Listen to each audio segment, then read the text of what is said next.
Hi guys, તો આપણે જંગલમાં આવી ગયા છીએ. તો જુઓ, જંગલમાં સિંહ જોવા મળ્યો છે.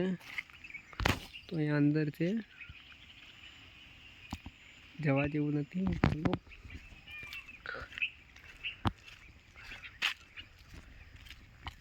તો ફાઇનલી જંગલમાં આપણે આવી ગયા. લોકેશન જુઓ જંગલનું. આ તળાવ છે, પાણી ભરેલું પડ્યું છે.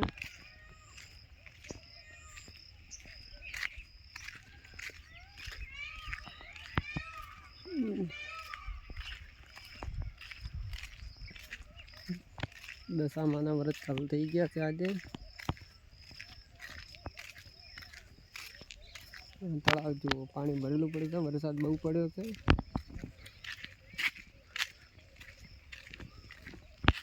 વાળે કંકોડા પણ આવ્યા છે.